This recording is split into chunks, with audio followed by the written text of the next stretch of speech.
Hello, fellow ink drinkers, and welcome back to the Blind Girls Book Talk podcast.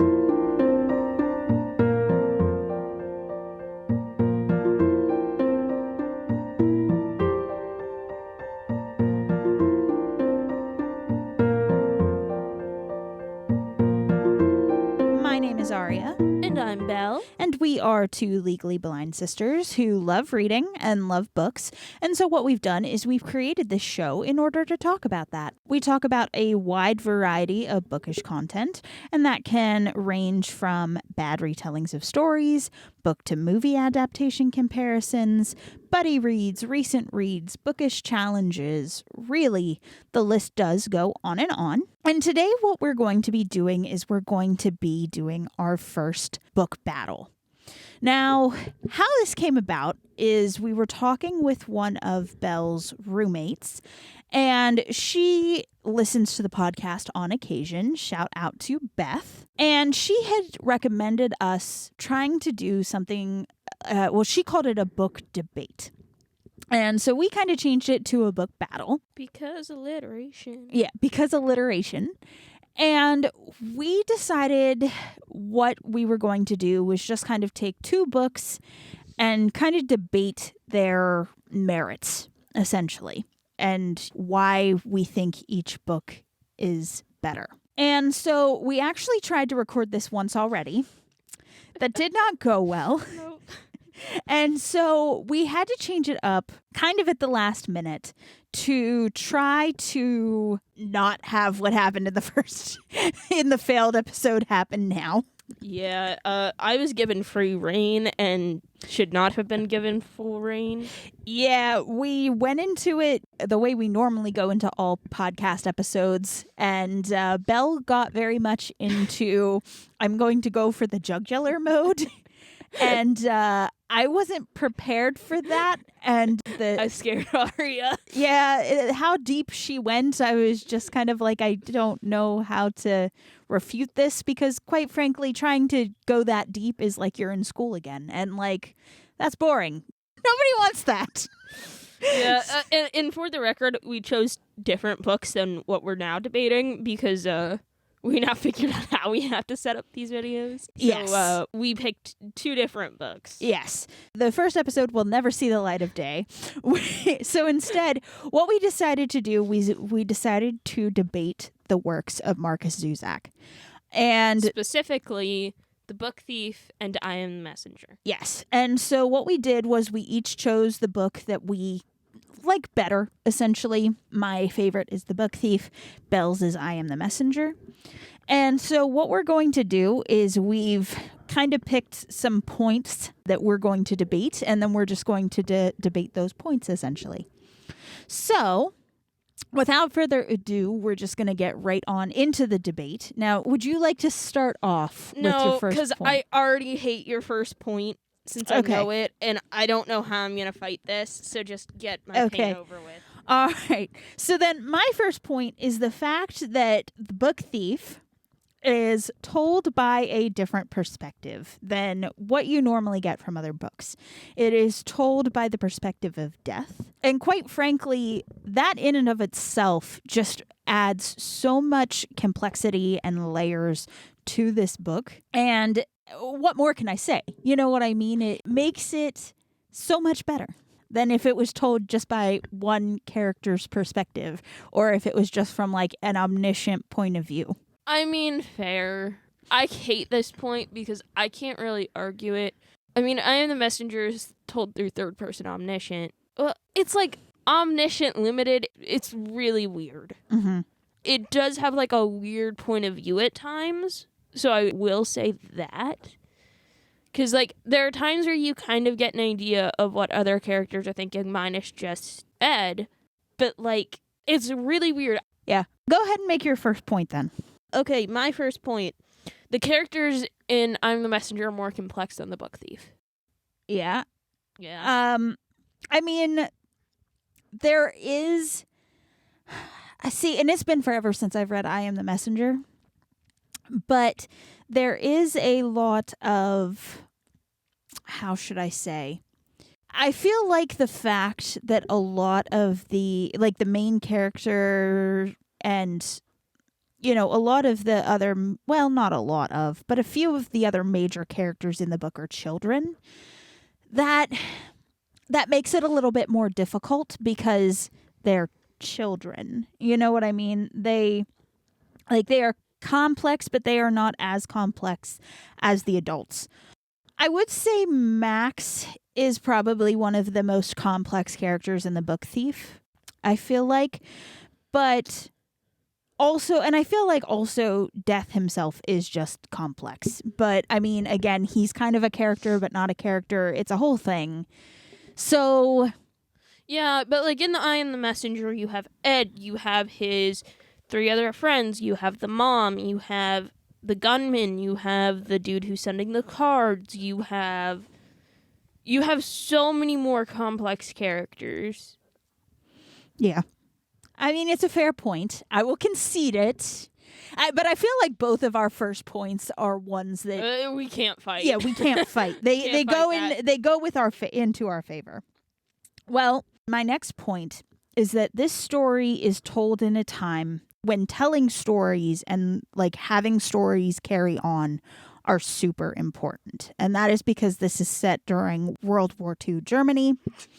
We all know what happens there. We all know the evil that happens there.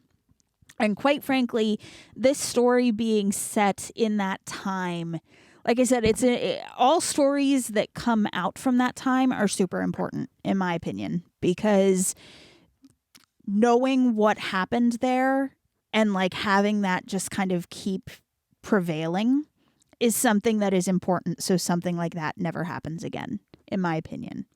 So I feel like that is, that's my point. I mean, kind of. I don't agree with there's only one time where something is important because... Oh, no, and I'm not saying that. I'm just saying that this is the time when it is more so important than maybe some other times. Like, if there's a continuum, this is on kind of the higher end of the important scale. I guess.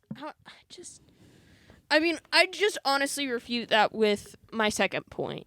Which is the Messenger has larger life lessons. Yeah, I mean... That would be my only way to refute that. Yeah.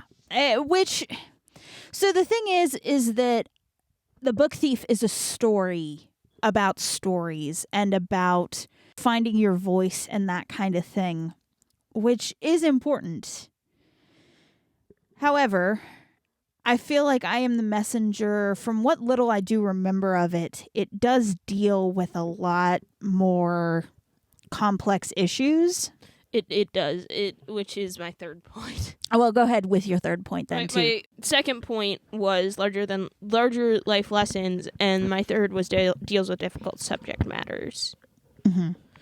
Because the book is all about, like, people can change, and it does have a similar, like, everybody does have their own story. Like, for example, on the first card he receives with 3 addresses on, the one deals with a runner, and she has problems running because the spikes of her shoes are worn out. So she runs barefoot in the morning, but she doesn't run barefoot at meets. And she's, like, really good when she's practicing, but because she wears shoes during meets, she's worse. Mm-hmm. Because she can't run properly. You even have the beginning of the book, where the book opens with him kind of standing up to a robber and, like, stopping a robbery. Mm-hmm. And Ed's supposed to be, like, this... What would you call him? Kind of like a... Lazy do-nothing? Yeah, kind of like he doesn't do much. Yeah, he's like a lazy do-nothing, never gonna amount to much. But he, stops this robbery. He, saves all these people. And, it shows that, even though he was a do-nothing, who just kind of lived life... Like, I don't want to say he lived life day by day, but he was kind of just coasting through and was fine with it. Mm-hmm. He was fine, like, taking a back seat and letting things happen. By the end of the book, he learns about taking a stand and, that type of thing. Yeah. How does that book end, by the way? Because I know the ending is what I remember it grabbing me, but I don't remember why. It was, he like comes home. I'm 95% sure from visiting his dad's grave. And he like comes home and like the door's open and stuff. And he like goes into his living room. And the guy who's been sending the cards is like this guy in a nice suit. Like he's this well-to-do guy, and he has like this file on Ed and like everything else, and he's like, oh yeah, I've been sending you these cards, like I wanted to try to teach a lesson that, you know, you can be more than you're said to be and do, you know, XYZ.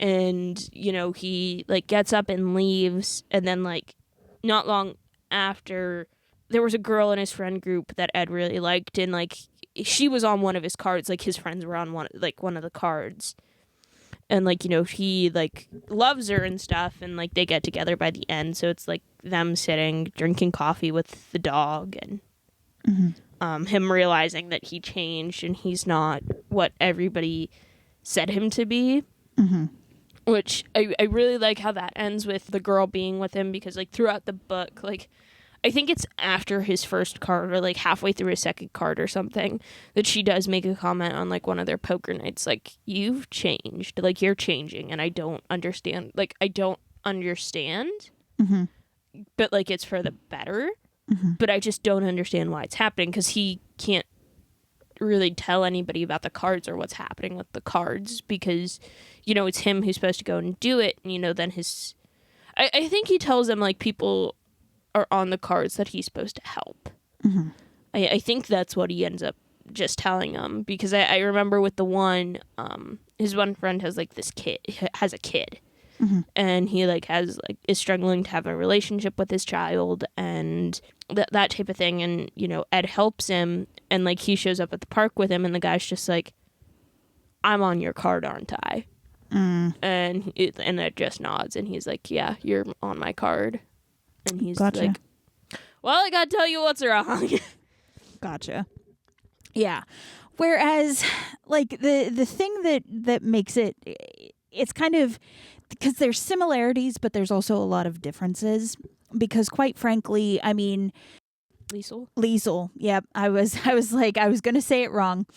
Liesel, in the book Thief, she kind of learns to find her own voice through everything in a time where, you know, things were, you know, it wasn't a good thing to speak out.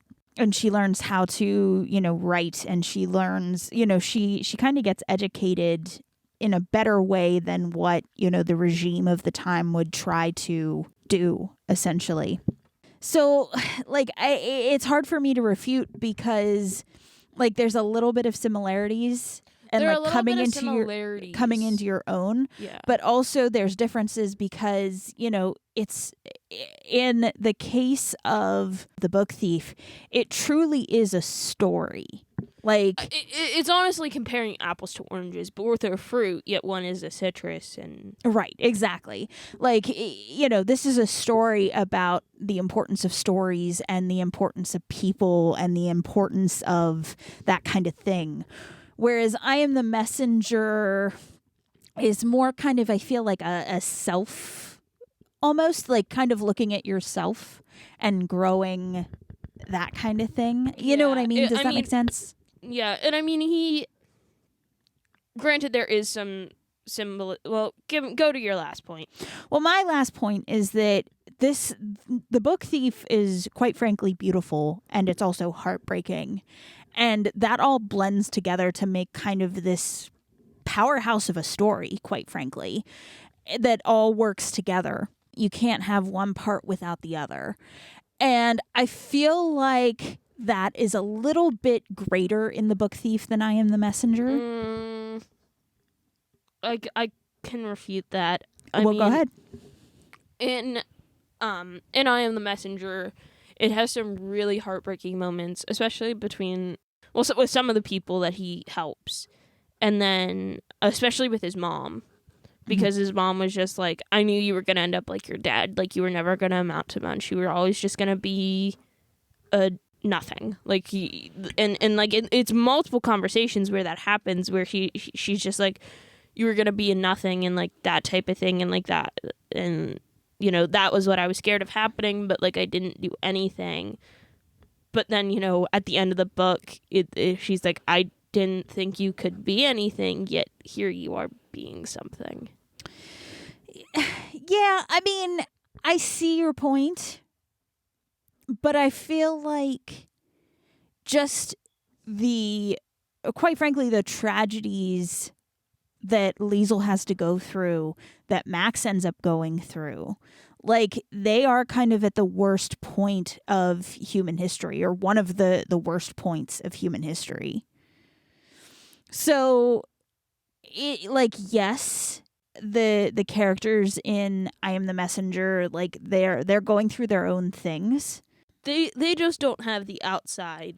Right. They don't have the kind of like the forces, the outside forces that are against them that Liesel and Rudy and Max do. Not saying one is worse than the other, but like that does play a factor and kind of make things a little bit greater, in my opinion. Yeah, that is true. Any other points? Not that I can think of. All right. Well, those are the points that we had for each book. Now, I know this is kind of more subdued book battle, but quite frankly, this is the only way we were able to do it. Because the last one was too much. It was too much. So, we want to thank you guys today for coming along as we talked about these books. Let us know who you think won, or which book you like better, or which wins the debate. If you liked this episode, if you liked what you've been listening to, please consider sharing the podcast and following the podcast. We would really appreciate all the help that would give us. And then what are we going to be talking about next time? We are going to be doing an author talk. All right. So we'll see you guys then. Bye.